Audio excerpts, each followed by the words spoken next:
Magandang umaga sa lahat. Unang-una, I am Major General Sherwin Jason, MNLF Special Forces Airborne Division Command.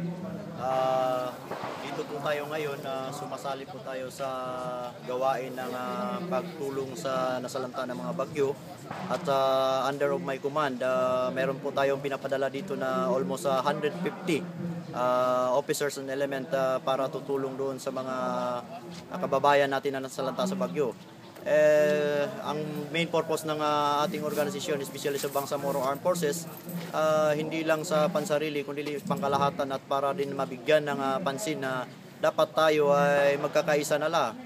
Muslim ka man, Christian o lumad, dapat magkaisa tulong-tulong para sa kinabukasan at saka para din sa pagunlad ng ating sambayanan, lalo na dito sa Mindanao.